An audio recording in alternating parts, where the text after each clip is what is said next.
मर्यादा पुरुषोत्तम राम तद्भव मोक्षगामी राम कृतांत भक्तों को दीक्षा लेने से रोकते हैं।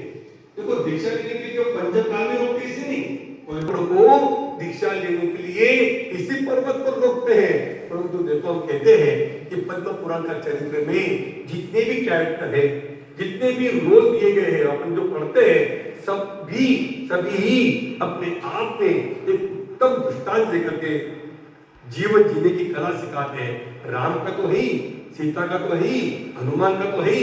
अब देखो राम के सेनापति, उनकी चर्चा चल रही है। जब राम उनको दीक्षा लेने से रोकते हैं तो यही कृतांत वक्र आंखों को नीचे करके ऐसी बात बोल देते हैं कि उनके आगे मर्यादा पुरुषोत्तम राम भी निरुत्तर हो जाते। कुछ कौन सी बात कही कृतांत वक्र ने? आंखें झुकी हुई, हाथ जुड़े हुए और मस्तक झुका हुआ कृतांत वक्र कहते हैं स्वामी नाथ, अरे आप तो तद्भवगामी हो, आपको तो इसी भव से मोक्ष को प्राप्त कर लेना है। और आपका सेनापति, आपका सेवक, आपका दास यदि संसार में ऐसे घूमेगा तो लोग क्या कहेंगे, दुनिया क्या कहेंगे। देखो इतनी बड़ी बात, और इस बात के आगे मर्यादा पुरुषोत्तम राम भी निरुत्तर हो गए, कुछ बोल ही नहीं पाए।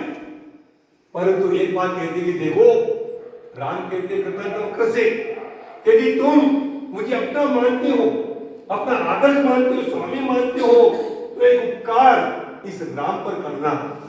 क्या कहते राम? कि एक उपकार इस राम पर करना कि जब भी ये राम संसार के मोह में भ्रमित हो जाए तो उसे सही मार्ग पर लाने के लिए आ जाना। तो इसी भूमि पर कृतांत वक्र राम को वचन देते हैं और इसलिए कहते हैं रघुरीत चली आई प्राण जाए पर वचन न जाए। और तो यही कृतांत वक्र का जीव दीक्षा ले लेते हैं। इसी भूमि पर घोर तप को तप करके कृतांत वक्र का जीव पांचवें स्वर्ग में देव हो जाते हैं, है ना। और जब लक्ष्मण की लाश को लेकर के राम घूमते रहे 6 महीने तक घूमे, तब इसी कृतांत वक्र का जीव जो 5वें स्वर्ग में था उनका सिंहासन कंपायमान होता है।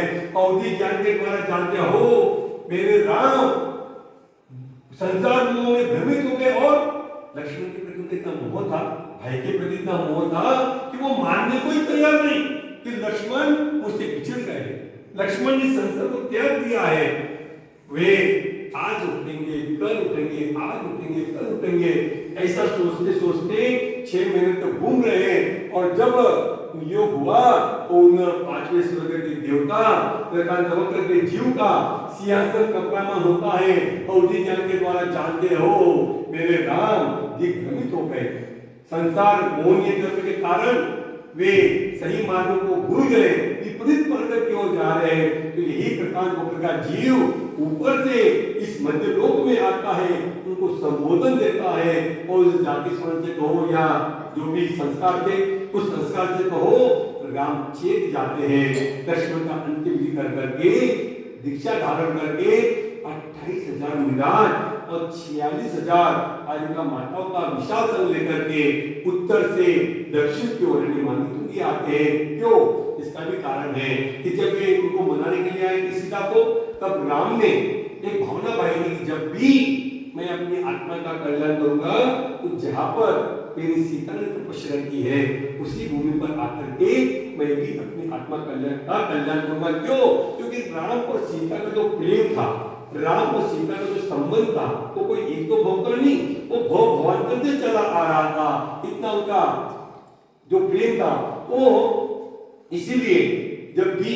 और दूसरी बात ये थी कि जो 14 वर्ष का वनवास था उस वनवास का सबसे अधिक समय राम लक्ष्मण और सीता का इसको हम बोलते दंडकारण्य, पंचवटी, नासिक वगैरह जो ना। हनुमान का जन्म अंजनगिरी का है तो उनका 14 साल का वनवास यहीं पर व्यतीत हुआ है। ये पूरे भूभाग से राम सीता लक्ष्मण अच्छे से परिचित थे तो उनका 14 साल में अच्छा संपर्क रहा, तो इसलिए उन्होंने इस स्थान को चुना और इस स्थान से मोक्ष में गए। तो देखो इस भूमि को यदि सिद्ध भूमि बनाने का श्रेय यदि किसी को जाता है तो जाता है नारी शक्ति को, वो जाता है सीता को। यदि सीता यहाँ पर नहीं आती तो शायद राम भी इस भूमि पर नहीं आते, तो सती शिखर नहीं चल जाते। अष्टापद चले जाते, अयोध्या के पास नहीं था, वहां से मोक्ष में चले जाते। परंतु यदि सीता इस भूमि पर आकर के 62 वर्षों तक सीता ने भी इस भूमि पर घोर तप व तपा है, स्त्रीलिंग का छेद किया है और 16वें स्वर्ग में सीता का जीव प्रतिंद्र हुआ है। और देखो आज तक हम देखते हैं कि दुश्मनी केवल क्रोध के कारण, अनबन के कारण, क्रोध मान माया लोभ के कारण हमने देखी हुई है। हमारे पार्टनर भगवान जी पर दलदल बहुत उपसर्ग हुआ कमट में, किसी कारण क्रोध के कारण, छोटी सी बात थी परंतु वो निदान हो गया, दलदल बहुत उपसर्ग होते रहे पार्टनर भगवान पर। परंतु क्रोध के द्वारा उपसर्ग होना तो सामान्य बात है, परंतु हमारे आचार्य भगवान कहते हैं कि राग और द्वेष ये दोनों एक ही सिक्के पे पहलू है। राग यानी क्या? प्रेम, है ना, और द्वेष यानी क्या? मत्सर, एक दूसरे से ईर्ष्या या जलन, जो भी कह लो, राग द्वेष तो एक ही सिक्के के दो पहलू है। द्वेष के कारण उपसर्ग होते हुए हमने बहुत बार देखे हैं। पांडवों के मस्तक पर जलती हुई सीढ़ी रख दी, है ना, स्वर्ण के गरम गरम आभूषण पहना दिए गए, राजकुमार के मुंडलाल के सर पर सीढ़ी रख दी, लोमड़ी खाती रही 3-3 दिनों तक सुकुमार मुनिराज को आदि। तो ये सब क्रोध के कारण उपसर्ग हुआ है, परंतु प्रेम के कारण भी उपसर्ग होने का एक दृष्टांत है, और भी बहुत सारे होंगे। पर शास्त्र में इस भूमि से संबंधित जो दृष्टांत है राम और सीता का, है ना, तो देखो राम जब इस भूमि पर आए और ध्यान के लिए लग गए, तब सीता का जीव जो 16वें स्वर्ग में प्रतिनिध था, उनका सिंहासन कंपायमान होता है और औद्योगिक ज्ञान के द्वारा देखती है, वो तो देव बन गए थे, सीता का जीव वहां पे पर्याय चेंज हो गई, स्त्रीलिंग का छेद हो गया और देव बन गए थे। तो वहां से वो देव देखता है कि राम तुंगी के पर्वत पर ध्यान कर रहे हैं और उनका ध्यान ऐसे ही चरम सीमा पर पहुंचने वाला है कि वहां से उनको कैवल्य की प्राप्ति हो जाएगी, मोक्ष को प्राप्त कर लेंगे और राम और सीता का जो भवांतर का जो साथ था यही खत्म हो जाएगा। तो सीता का जीव सोचता है कि क्यों ना मैं नीचे जाकर के इनके ऊपर उपसर्ग कर दूं, इनको यहीं पर रोक लूं। ध्यान के कारण अभी इतनी क्षमता तो हो गई कि वो भी स्वर्ग में आ जाएंगे, तो उनको भी मैं स्वर्ग में ही लेकर के आऊंगी, दोनों स्वर्ग में साथ साथ सुख को भोगेंगे।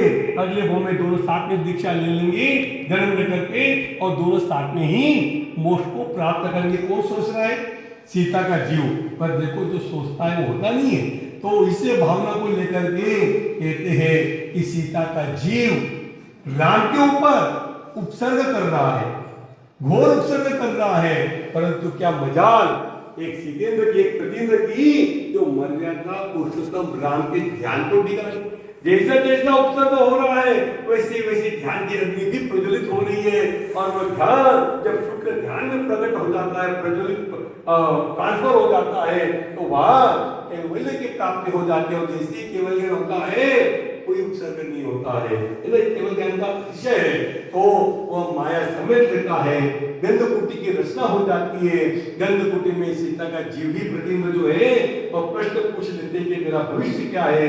तब उनकी दिव्य देशना में आता है कि भविष्य काल में रावण का जीव तीर्थंकर बनने वाले हैं, उनके प्रमुख गंधर्व बनकर के सीता का जीव भी मोक्ष को प्राप्त कर लेगा।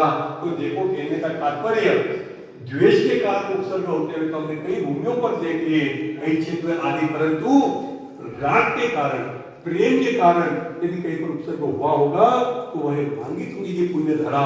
तो ये हमारा रामायण और उसके जो काम राम ने किया वही काम उनके अनुयायी हनुमान, सुग्रीव, सुरी, गौ, गवा के नील, महानी, ये सारे इसी निर्माण को प्राप्त हुए हैं। कल जब आप पहाड़ पे जाएंगे तो तुंगे के पर्वत पर ही पहली ही जिले में इन 8 महापुरुषों की चतुर्थकालीन अवस्था की प्रतिमाओं के दर्शन वहां पर हो जाएंगे। उसके बगल में भगवान चंद्र प्रभु जी की गुफा है और उसके आगे जाएंगे परिक्रमा में वहां पर पंचपालिकों की गुफा है और मांगी की चोटी पे 7 मंदिर है, तुंगी की चोटी पर 3 मंदिर है। 250 सीढ़ी हम चढ़ करके जाते हैं तो आप शुद्ध बुद्ध जी की गुफा में भी 4 दर्शन है, 2 गुफाएं हैं, एक बाहर जिनालय बना है और एक 10 सीढ़ी नीचे उतर करके जाओ वहां पे भगवान आदिनाथ जी की गुफा के अंदर प्रतिमा है। इस प्रकार से 7, 3, 10, 7, 14 दर्शन और जो बड़ी प्रतिमा बनी है 108 फीट की वो एक दर्शन। ऐसे 15 दर्शन तो पर्वत पर है, 5 दर्शन नीचे है। यह पूरी मांगेपुरी की यात्रा, ये मैंने केवल आपको एक ही पार्ट सुनाया। अब महाभारत का पार्ट में कल आप उठेंगे तो कल भी बताएंगे कि उसमें कृष्ण जी कैसे आए, बलराम कैसे आए।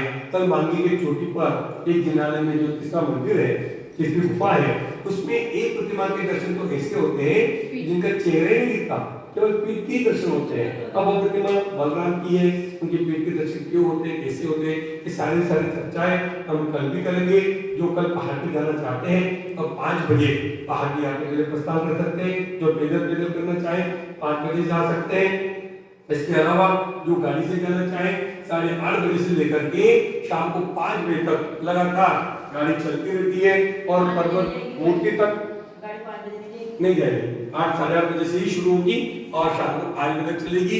इस प्रकार पैदल की यात्रा 5 बजे शुरू हो जाएगी। 7 बजे भगवान पार्षद जी का अभिषेक की पीठिका प्रारंभ हो जाती है। 8:30 बजे तक यहाँ का अभिषेक भी शांतिदायक हो जाएगा। आप शांतिदायक अभिषेक करके भी पर्वत की गाड़ी से यात्रा कर सकते हैं। इनको पैदल यात्रा करना हो पैदल भी 5 बजे जाकर के, इनको ढोली की आवश्यकता हो ढोली की भी व्यवस्था बनी हुई है। 60 रुपए पर केजी की